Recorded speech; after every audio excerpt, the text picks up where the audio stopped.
One last time, I have to see this ground. It's beautiful now, as if nothing had happened here. Soon they will tear down the main house, and then nothing will be left. Nothing. Except what I remember. I grew up in the town nearby, where my father was the mayor, and where this house stood waiting for me. It was built by Wilfred Butler. We had never seen him, and he never lived at home. Until the day before Christmas in 1950, he finally did come back for the last time.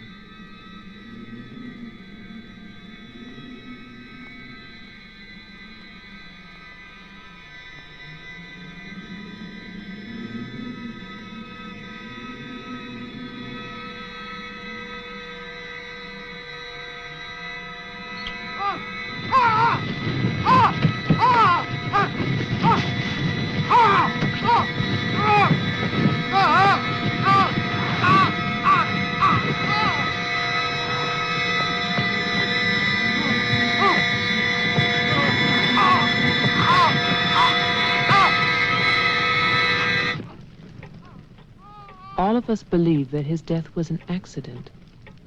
No one knew that another person had come to Butler House that Christmas.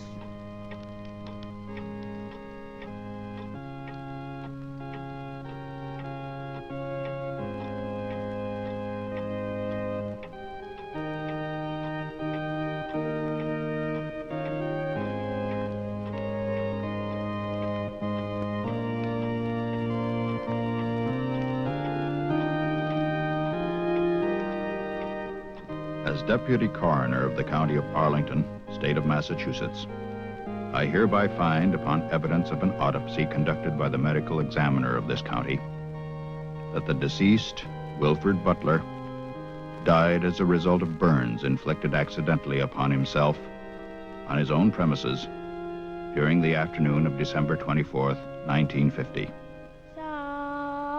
No further inquiry shall be held over the body of the deceased, and this inquest is officially closed. All is calm, all is bright, round yon virgin mother and child.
After the coroner's inquest, on New Year's Day, they buried Wilfred Butler. There was no one there to mourn him. It was the funeral of a stranger.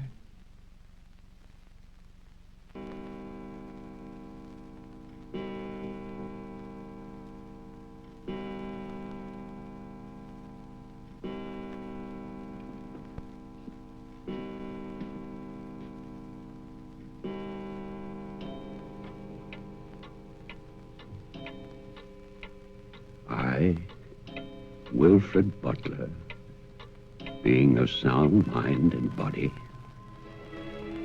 at least what the world considers sound, do hereby leave my house and its grounds and all personal effects within that house to my only surviving relation, my grandson, Geoffrey Butler. And I solemnly charge him with one duty. Let him leave the house as I left it, standing untouched to remind the world of its inhumanity and cruelty. For 20 years, that house lay empty, exactly as Wilfred left it. And then, last year, rumors began that it was finally being sold. The newspaper story traveled through the county to a state hospital for the criminally insane.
The man who came to sell the house had never seen it.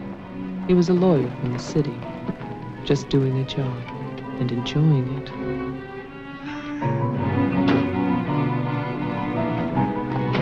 Stop! And look serious, please. Oh, you're hopeless. Oh, look! Hey, wait, where you going now? The mayor's gonna have a fit, kid. One more shot. Come on. Stay there. I want one together. And smile.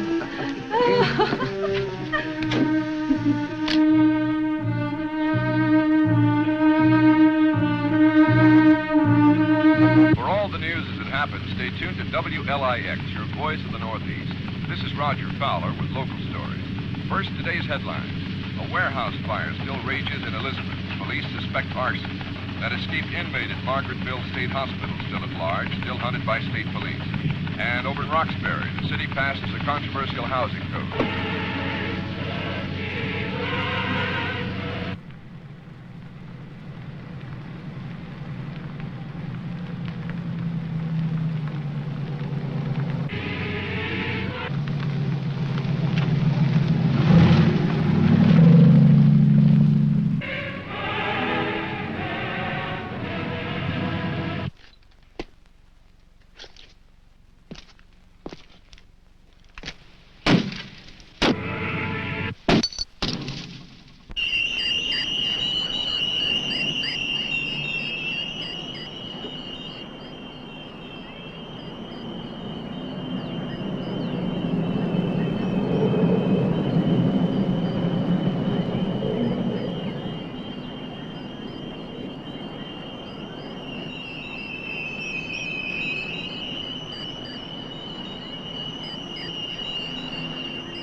Well, didn't I tell you? It's beautiful. Can we see the rest of it? Honey, that was it. I think the mayor's waiting for me. My love is such an important man. Right. Laura always says that. Darling, What? Don't be long. Honey, if you get bored, just look at the view. Sooner or later, that viaduct's gonna take us back home.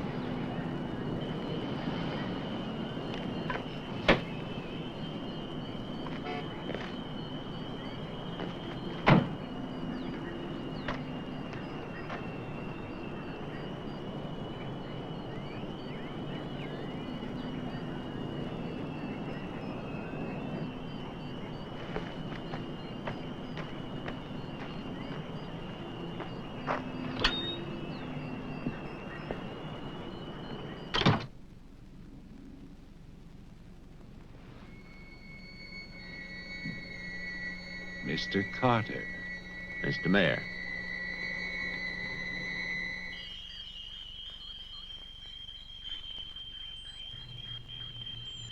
Let me introduce you. This is Charlie Toman, who publishes our weekly newspaper, The Patriot. Mr. Tolman. And this is Tess Howard. How do you do? She operates our switchboard. Oh, really? We call her the communications director. And this is Bill Mason, Mason. our sheriff.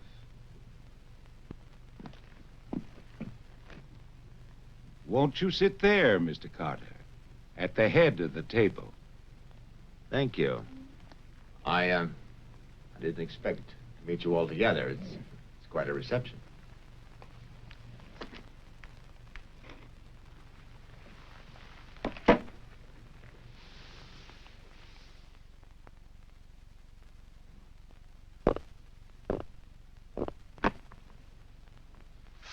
All right, let's begin.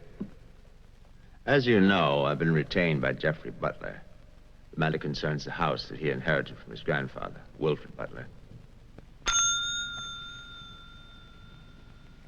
Go on, Mr. Carter.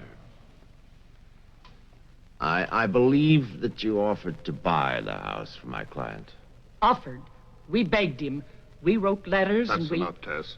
Well, it's true. Trouble. There's always trouble. I can sympathize. I spent the last 20 years and more driving people away from there. Prowlers, burglars, kids, they're the worst. Chasing for nothing because of that will. That dribble about humanity. No. Inhumanity. What the hell is that, huh? Yes, well, he was a bitter man. Hate. It must have been very hard. It must have been hate.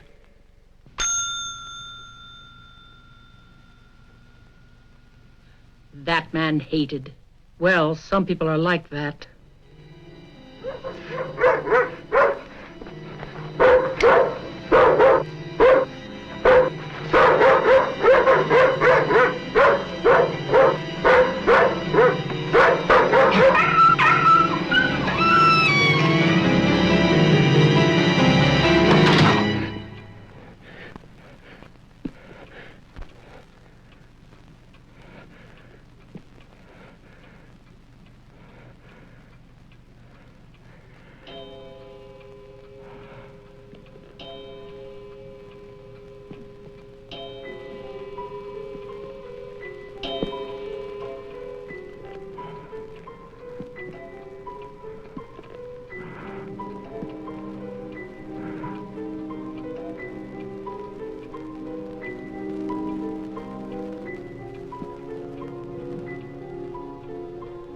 The question is, well, do you still want the house?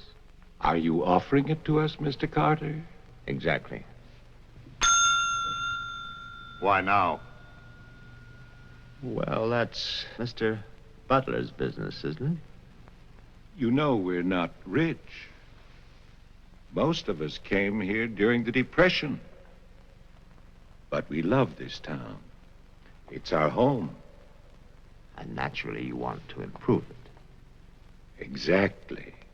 My client understands that, and he fully sympathizes, and he's willing to sacrifice the house for $50,000 in cash by noon tomorrow.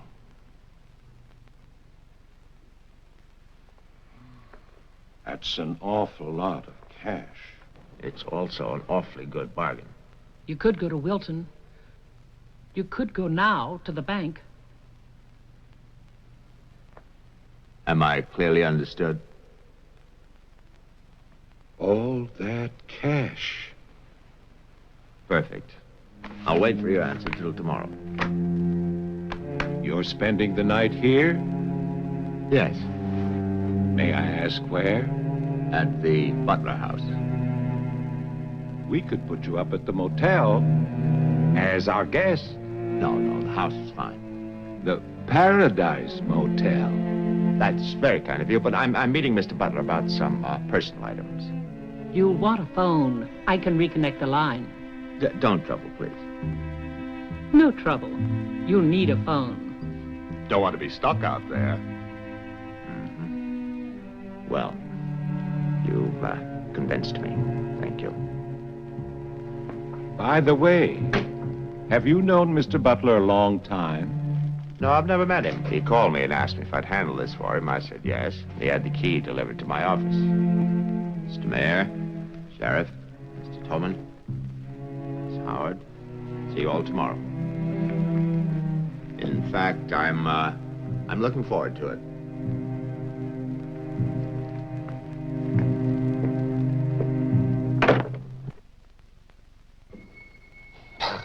Slick, really slick. He's a big lawyer, Bill. You've got to expect that. Don't tell me about lawyers. Oh, you see the way he looked at us? You see his clothes? He's doing his job. Just don't tell me about lawyers. You know what I'd like to see? Two of them like that when talking to each other. Neither one of them would know what to believe. I love you, too.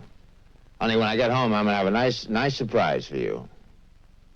No, I can't tell you what it is now. It wouldn't be a surprise, now would it?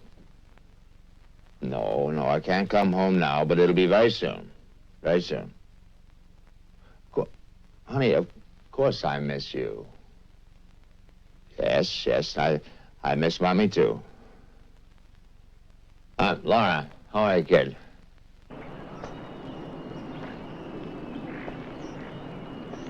So I'll call tomorrow. No, I want to call. I want to talk to Jenny. Yeah, well, as a matter of fact, I'm having a fine time. Well, same to you, darling. What do you mean, hostile?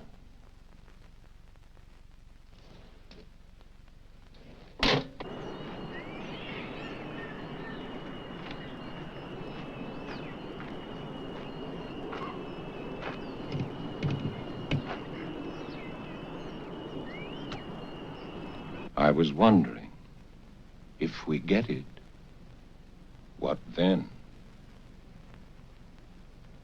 Tear it down. Okay.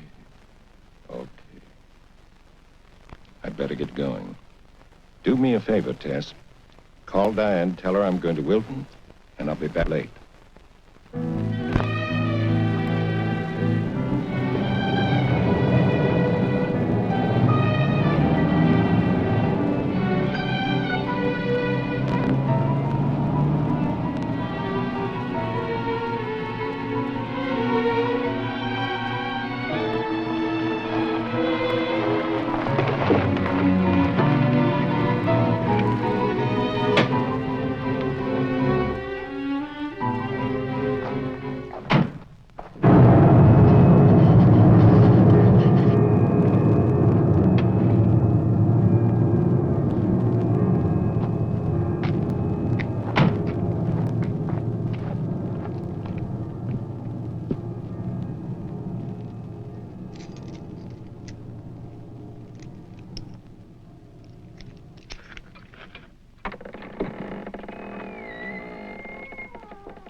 It's fantastic, isn't it?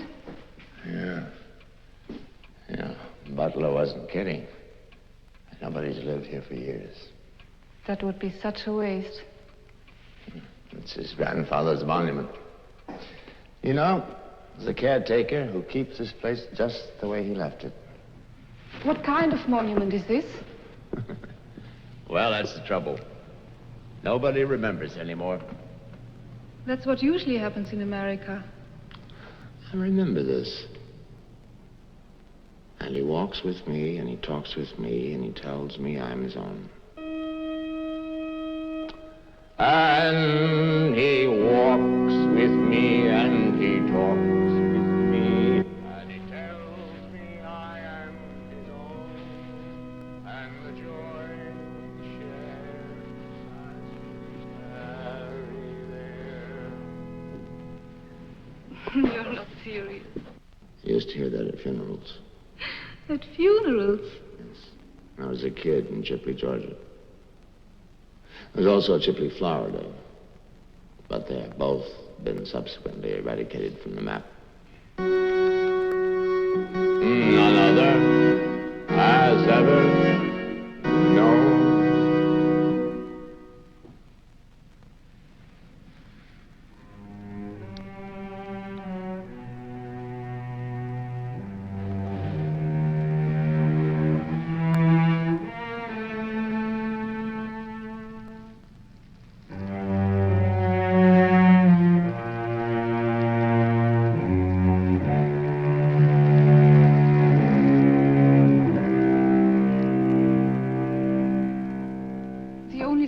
Was a delicatessen, so I brought you pastrami, salami, potato salad, macaroni, everything you like. I'll have bologna and macaroni. No, some of that potato salad. Did you pick the wine, too? The delicatessen man took a personal interest in its selection. Oh, well, we got lucky again. That's early 1970. That's hard to come by. Can I have some, too? Of course you may.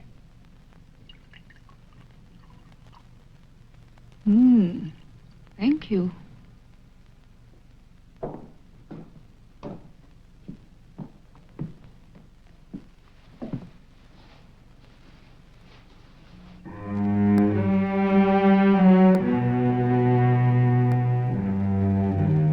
must have been wonderful.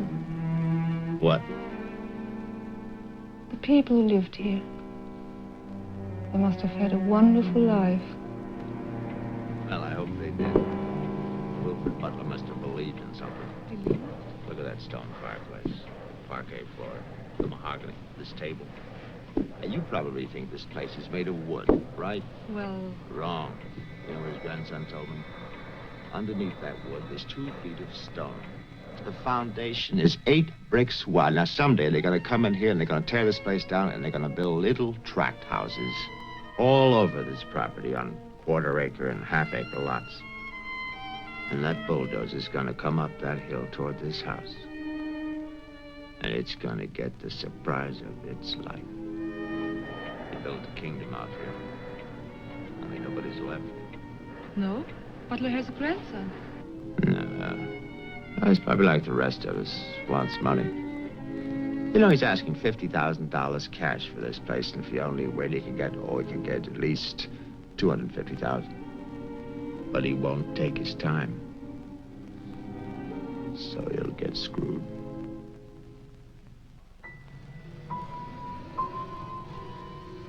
Do you want to go upstairs now? Soon. You know, one of the great pleasures in life is the pleasure of anticipating pleasure. Isn't it? We are very close now, aren't we? Sure, honey. Very close.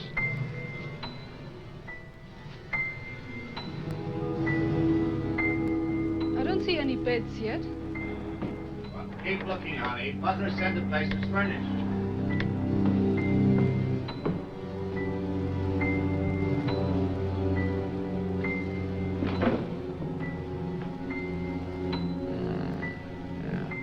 It's furnished.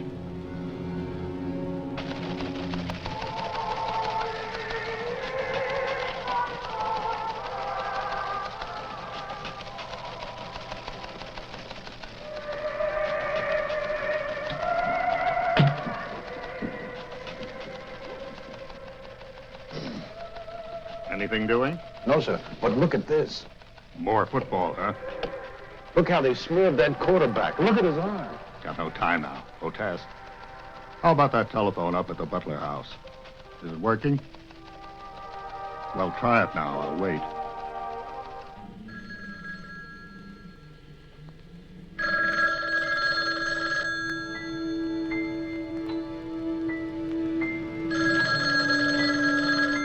Hello?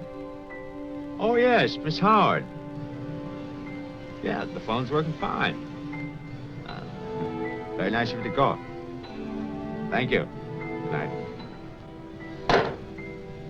Honey, I'm going down to the car to get some cigarettes. Be back in a minute.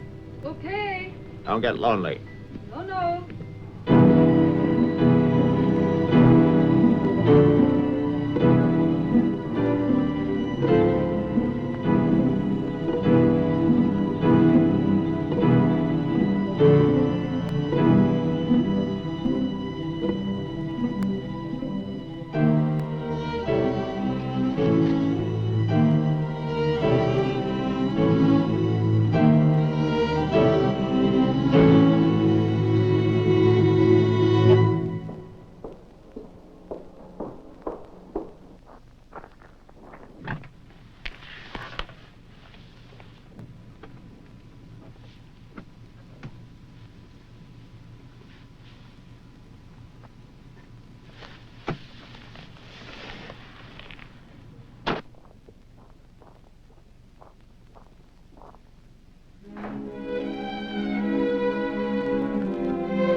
Did you get your cigarettes? Yes, I did.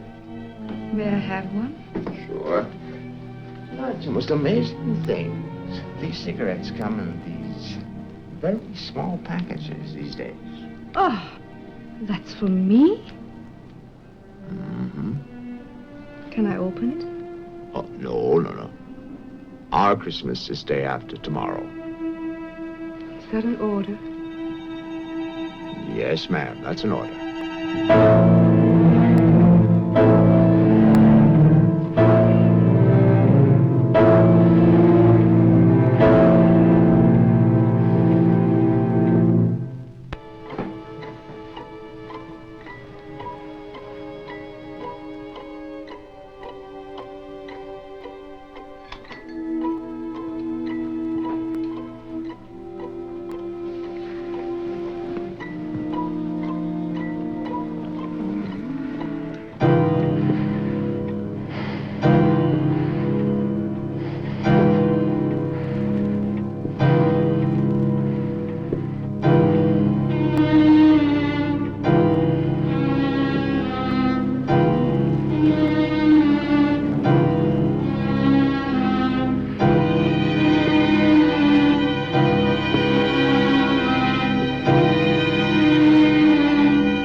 Bill, someone's calling from Butler House. Okay, put him on. Go ahead now. Mr. Carter? I'm not Carter. Who is this? The owner. Butler. I'm worried, Sheriff. Carter's not here. Speak up, I can't hear you. I can't. I'm sick. Can you come here? What is it? What's wrong? His car's here, but he's gone. Won't you come? Okay. Now you stay put in that house. I'll wait for you. Please, hurry. I'm afraid. Now take it easy. I'm coming.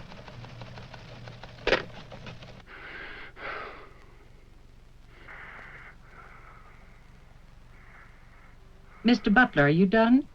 Tess, I've come back. What's that? Tess, I want to see you again. Hello? Who is this? You know me, Tess. It's Mary Ann. Tell the mayor. Tell them all.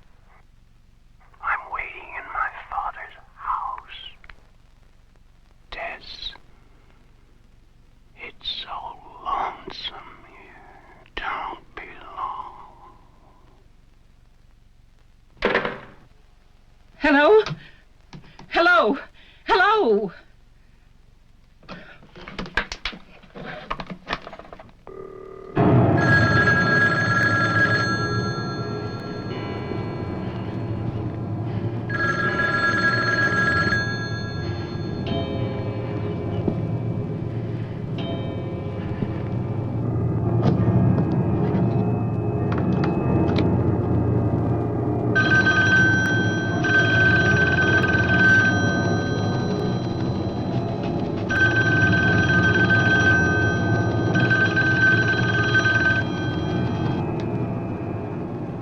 Oh, my God, where is everybody?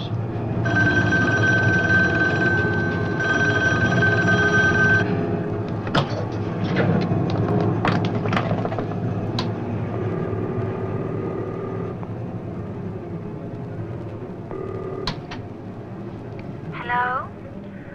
Oh, Maggie, thank goodness. What is it, Tess? Something's come up. Something urgent. Can you start early? Oh, honey, I'm watching TV. Maggie Daly, you get yourself over here. What is it? Just get moving, Maggie. Just please hurry.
Come in.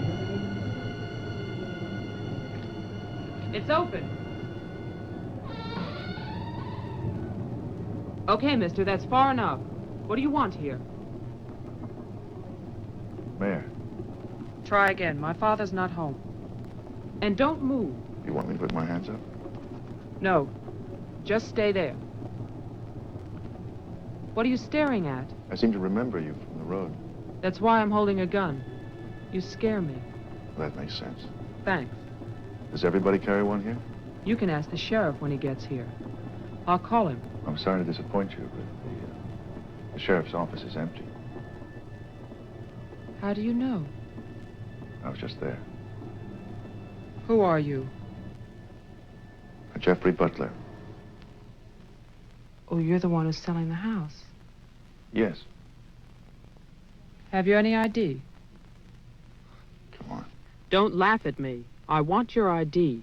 Some maniac escaped from Margaretville.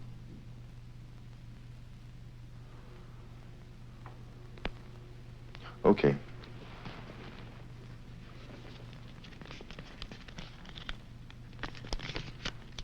Put it on the table.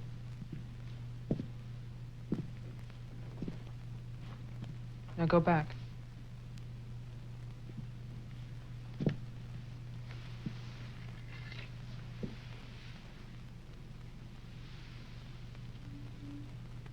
California license. Lucky you. Would you like to see my maniac card from the asylum? They give you one when you escape. There's a big scarlet M on it so people won't get confused. Okay. Look, I'm sorry about the gun. My father's in Wilton getting your money. All I want to do is to get into my house. The sheriff's deputy might have a key. He's about the only one I know of. Well, where's he? You go down the road about 1.5 miles till you come to a white house with a white fence. And then you can't miss it.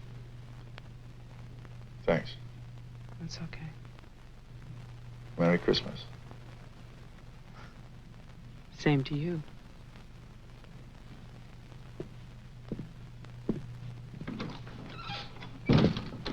If I don't call back in an hour... What? Call the mayor or Mr. Tone and nobody else. Promise me you'll do that. Well, sure. Mark it down, honey, so you'll have it. Sheriff to 301. I'm heading west on Route 5 to Butler House. You'll hear from me.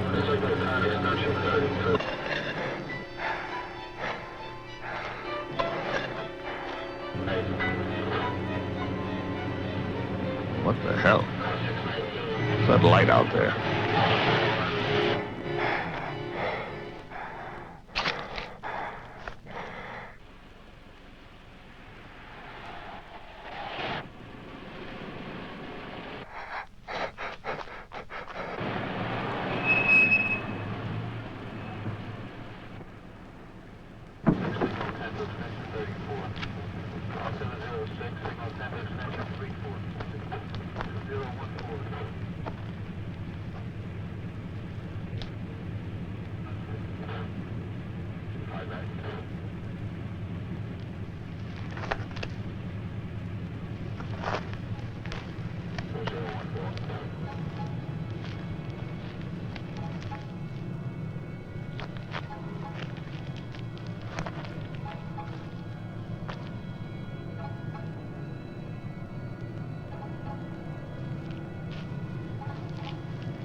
Hi.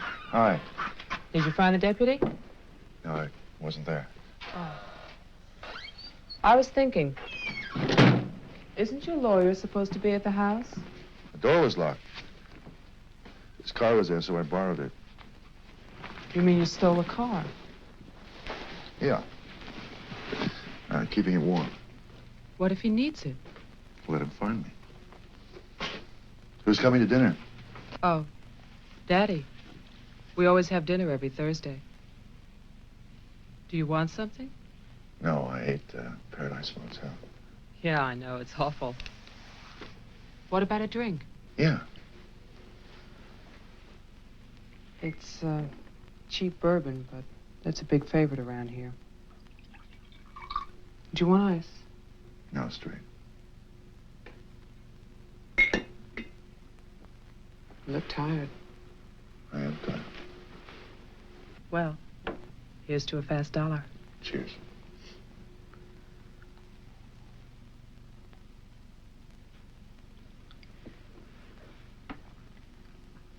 Why did you decide to sell the house? Needed the cash. After all these years? I need it now. Huh. What's it like on the inside? You know, I've never seen the inside. When I was a child, my father told me to stay away from it, or something terrible might happen. Sort of like a haunted house. I haven't seen it either. You're going to sell it and you've never seen it? Yeah. I don't know. It's too bad. It's about the only place to see around here. Oh, I forgot. Someone keeps calling with a message for my father. She says that she's waiting at your house. In the reception room. What woman is waiting in my house in the reception room? Oh, I don't know. It's not a voice that I know. I better go out there. Can I come too? What for? I'm pushy. I suppose you'll be going back to California soon. California? You said you lived there, remember? No, I'll be traveling. Jeff, look. It's the sheriff's car.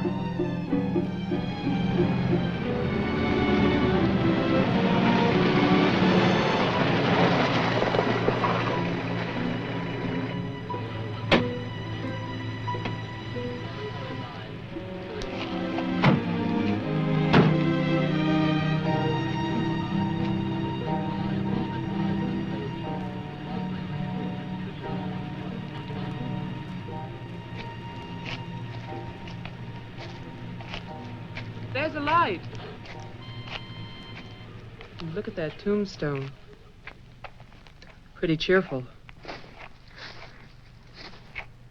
Who bears the cross shall wear the crown. Wilfred Butler. My grandfather. Oh.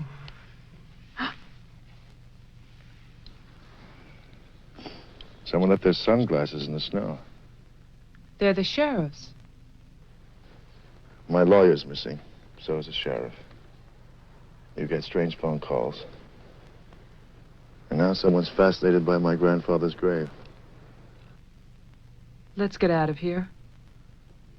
You still want to go to my house? Yes. But I don't want to go alone. Listen. I'm not nervous. Well, of course you're not. Oh, it's the cold. I'm shaking from it. Let's get out of here. Okay. We'll get help in town. It's 10 minutes' drive.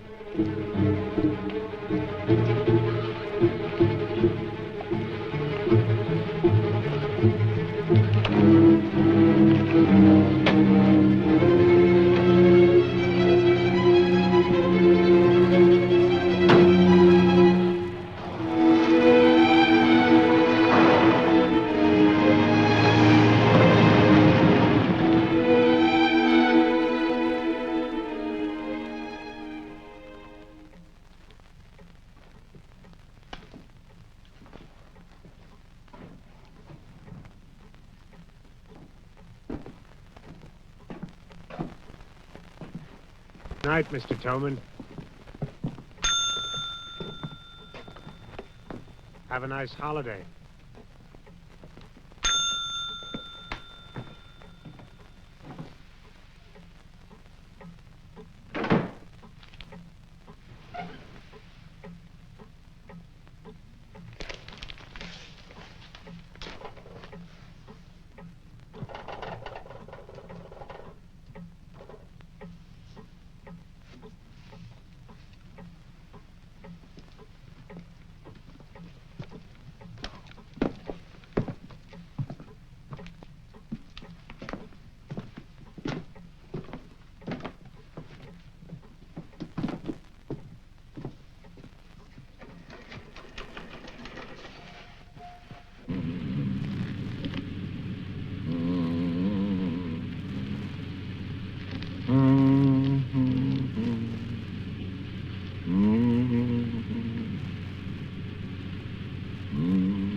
Deputy's not here, but Tolman is.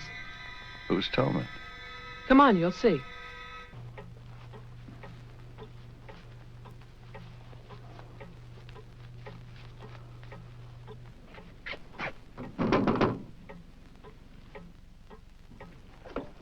Mr. Tolman, wait. No, please, I have to talk to you. I'm sorry. This is Jeffrey Butler. He's the one who's selling the house. He can't get inside the place. And my father's gone to Wilton. So we wondered...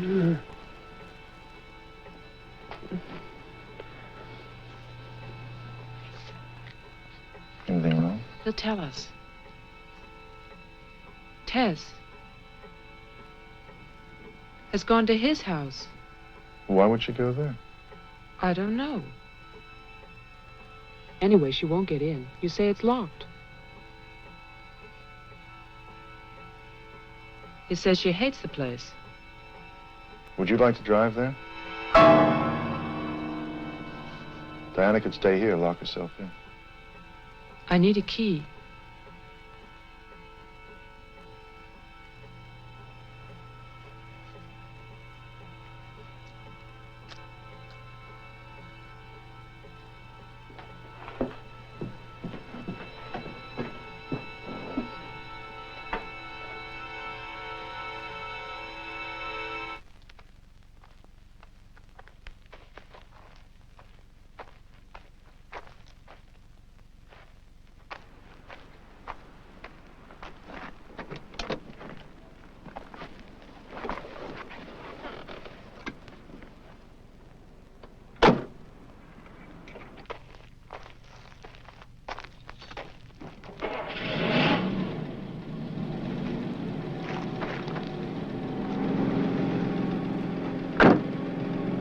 Oh, man, this isn't my house. It's Tess's.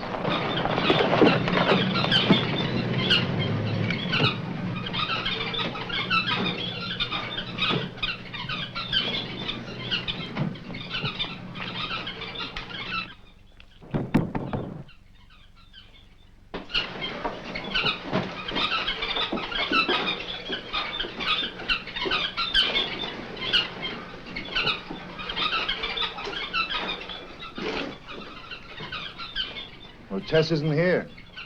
Are you satisfied? She must have gone to my place. Well, why wouldn't she go there? She hates it. Maybe she went to see the woman who's there. Someone called the mayor's house before. Said she'd be waiting.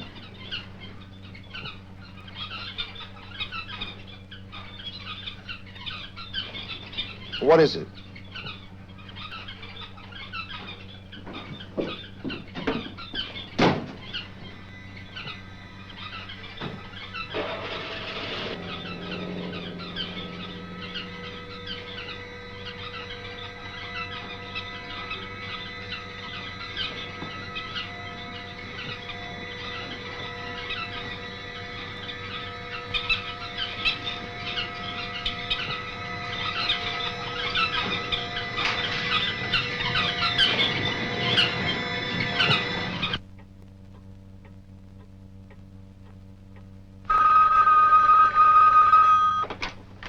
Hello, Jeff?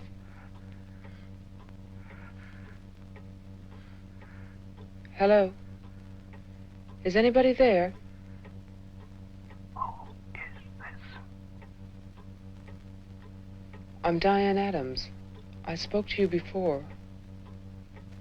Bring your father to the house. This is Marianne. Tell him I have the diary. I'm waiting. Who are you? He'll know. Christmas Eve, 1935. Hello? Hello?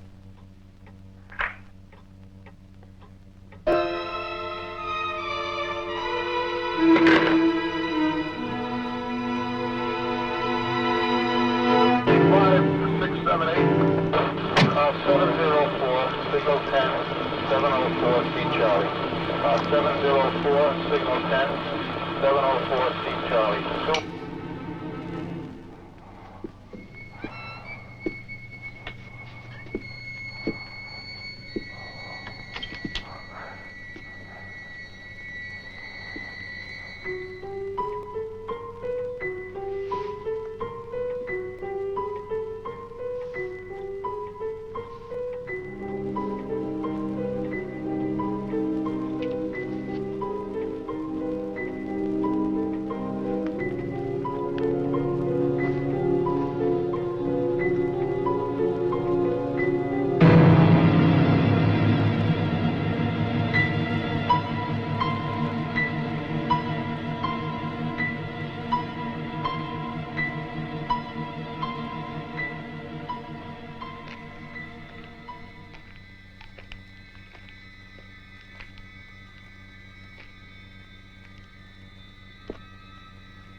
Sheriff, I saw your car.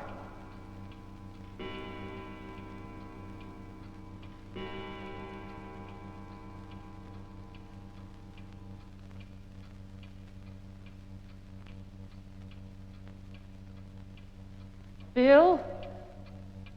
Is that you?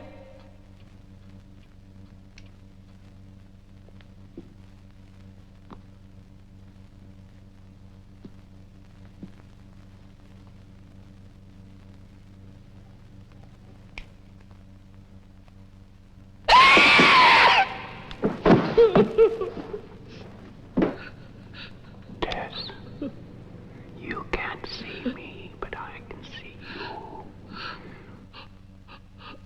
Oh, yes, I remember that face.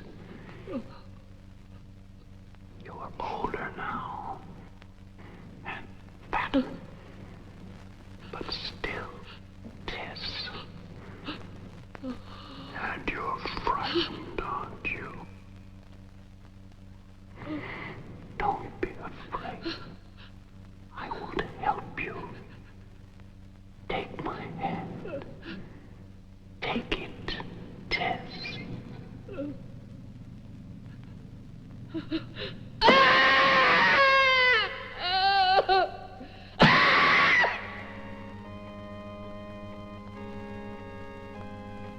The person on the telephone said 1935, Christmas Eve. But that's not the beginning. In 1927, Butler House was restored by Wilfred Butler. After that, I find social notes, parties, nothing special. Then, in 1930, Butler's wife, Catherine, dies of tuberculosis. In August 1933, it starts. Wilfred Butler's daughter is cruelly attacked and raped. Her name is Mary Ann, the same name as the caller who left those messages tonight. She's 15 then. On May 2nd, 1934, Mary Ann Butler gives birth to a son, Jeffrey Butler. Jeff. Early in 1935, Butler House is turned over to a Dr. Robinson as an asylum for mental patients. And then Butler goes on to say that he has committed his own daughter. Mary Ann will live at the asylum. There's no end to this story. It's been carefully cut out of all the papers. Why would Toman do that?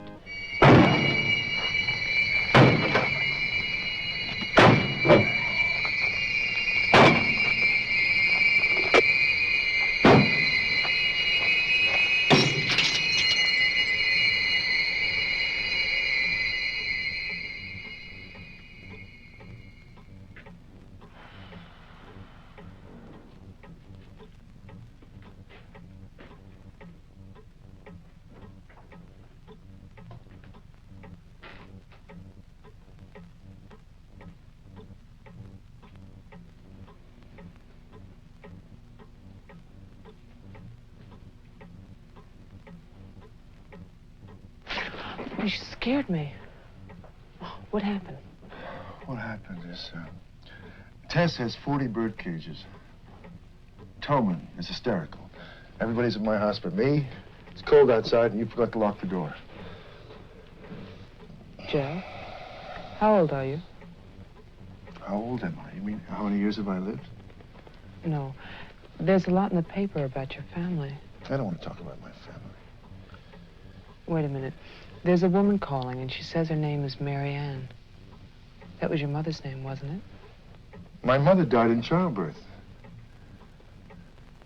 That's when I started traveling. It's not what the papers say. What's your point? I just thought that you should read something for your own good. Nothing you could tell me about my past or future would be for my own good.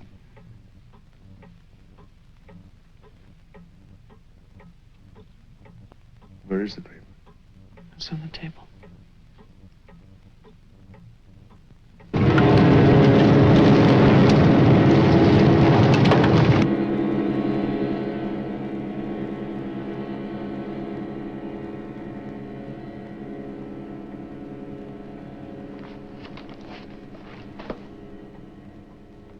It's so stupid to lie. I missed the whole event. Jeff, maybe your mother's still alive. Maybe she's waiting for you at the house. I don't know.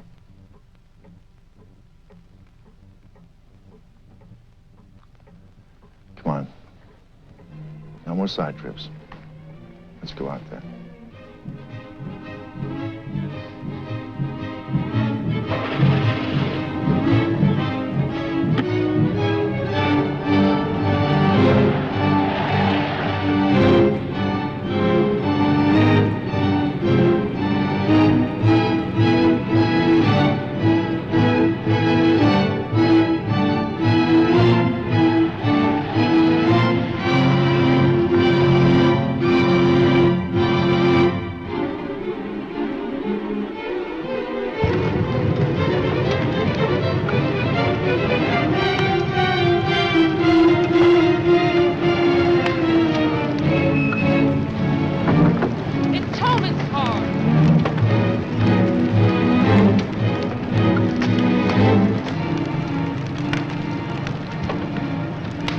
It's empty.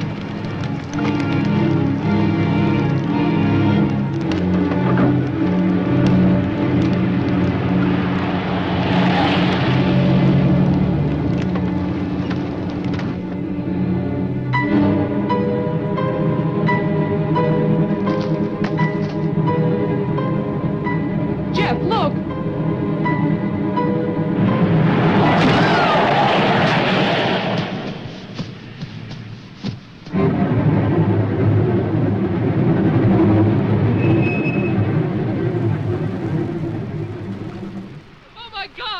Stay back! It's Tolman! Stay back!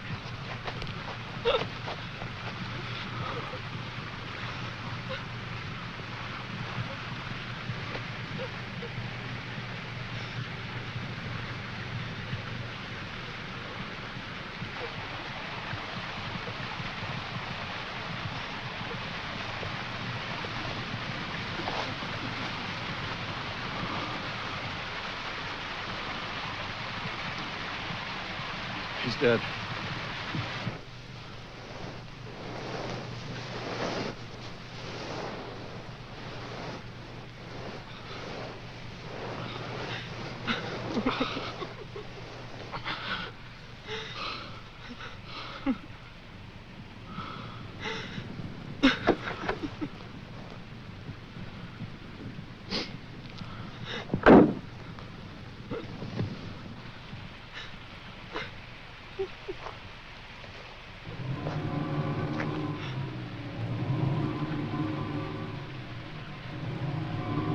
His hands. Somebody cut off his hands. You killed him. You killed Tolman. He's asking for help. You killed him. Get in the car.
Butler House.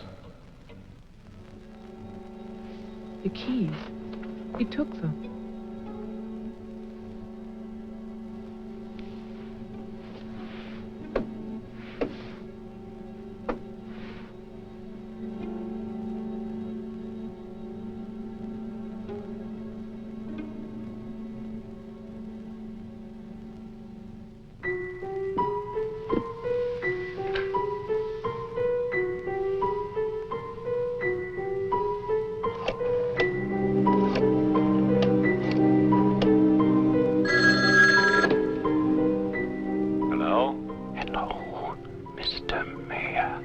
Yes, what? This is Mary Butler. I'm calling from my house. Won't you come over here, Mr. Mayor? We're having a reunion. Everyone's here, even your daughter.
I write this knowing that no one shall ever see it.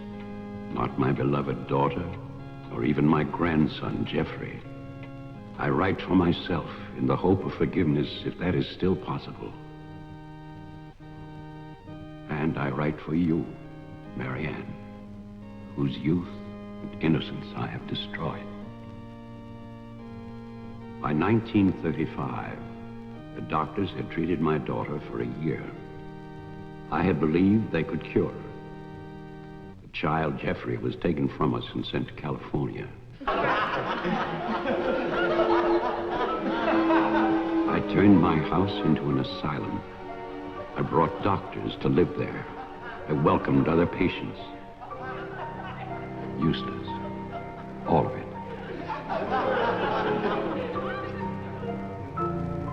I remembered what she had been. There was never a lovelier, happier child.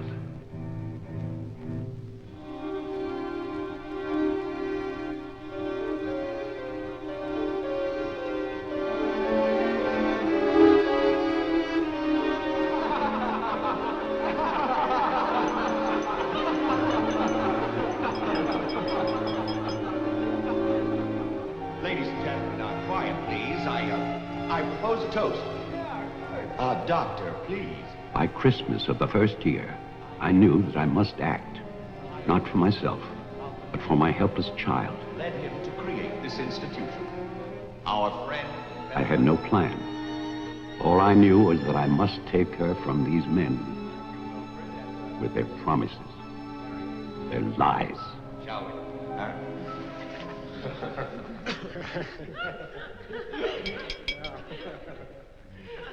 For he's a jolly good fellow, for he's a jolly good fellow, for he's a jolly good fellow, which nobody can deny, which nobody can deny, which nobody can deny, for he's a jolly good fellow, which nobody can deny. I knew that they would gorge themselves into a stupor that afternoon. It was their celebration. I expected no less. Since they had come into my house, they had acted as if they owned it. They had behaved like poor relations, half guilty, but finally unable to control their appetites.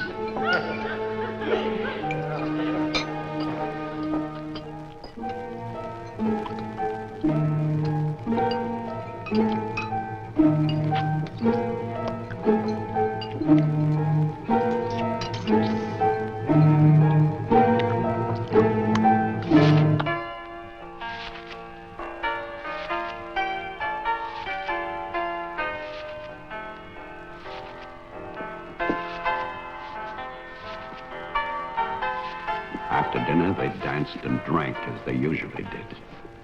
All the time, Robinson would smile and reassure me. They expected me to believe, because I had no choice. Wilfred, trust me. He really believed Mary Ann would be well. He saw a light. There is a light at the end of a long tunnel. Believe me. There is a light at the end of a long tunnel.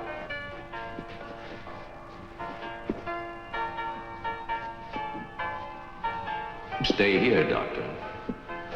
I'll get more champagne. He was ready. I knew it. Drunk and fat and full of his own importance. I left then.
My cruelty to Mary Ann was inhuman.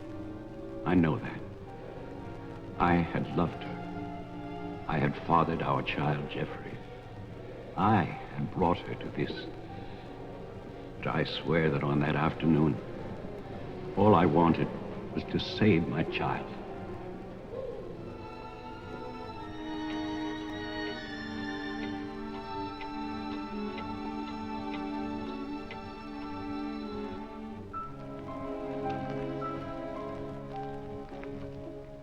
My hope was to get her away from that house.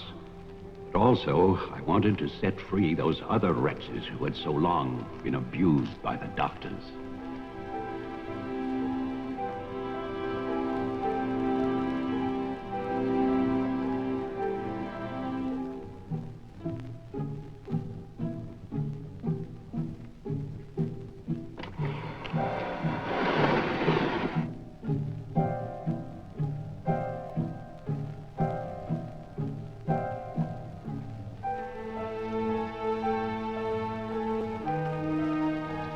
I knew what they might do if these inmates were freed. And this is my guilt. I knew, and still I freed them.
After the inmates started for the house, I went to get our car to take Marianne away. I do not know exactly when she slipped away from me. I assume that when they saw her in the dining room, the inmates believed her to be part of that household which they hated. And so, they killed her. Later, there was a celebration. And then most of the inmates fled. I don't know where. But I shall never forget what they did to my child. Since that Christmas, I have lived in prisons and asylums. Lived anonymously, as an animal. I have wandered in bitterness until all seasons have become as one. And that is a season of vengeance.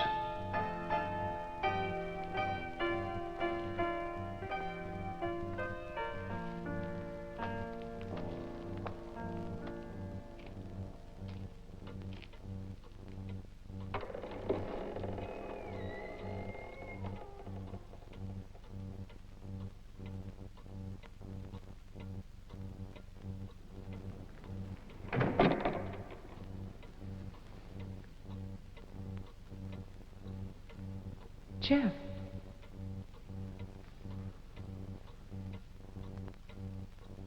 Jeff? Wilfred Butler is still alive. This is still his house. Your grandfather died in 1950. He was burned to death in this house. My grandfather poured gasoline over a squatter he found here. The town wanted to believe he was dead. They still do.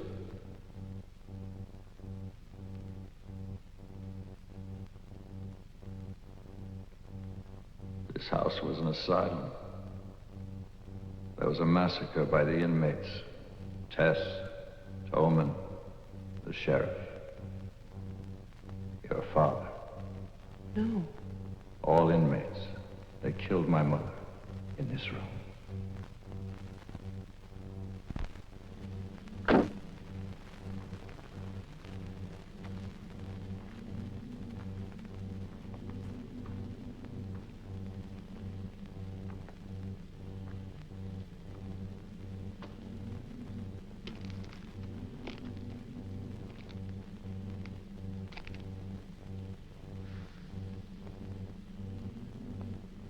Who's that? Who's there?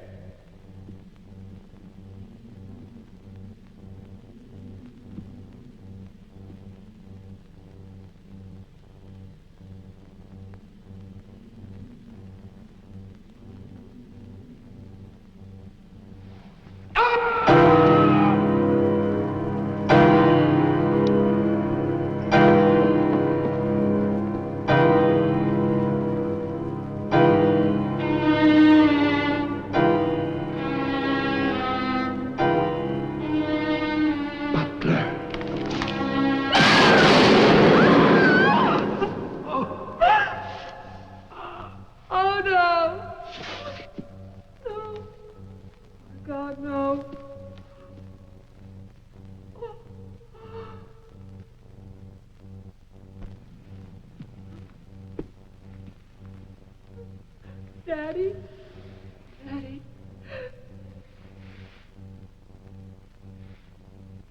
Diane? Jeff? Jeff? No. No. Jeff, why? Why?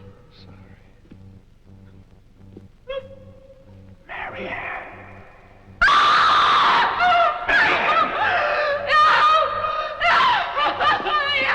Don't run away. Don't. I'm your father. Don't be afraid. I won't hurt you. Please. It's all right. I won't hurt you. I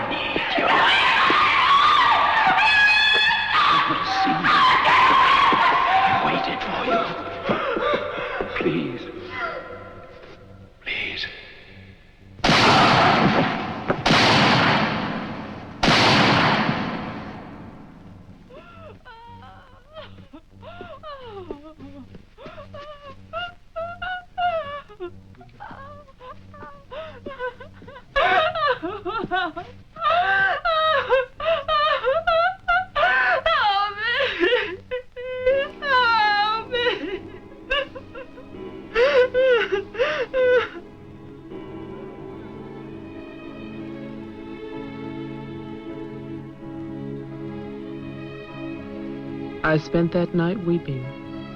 By morning, there were no more tears.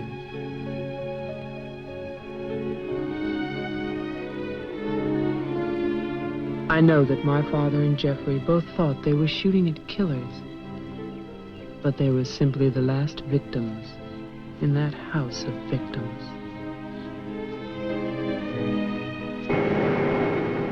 And now, a year later, they will tear down Wilfred Butler's monument. But they can never destroy my memories of what happened here.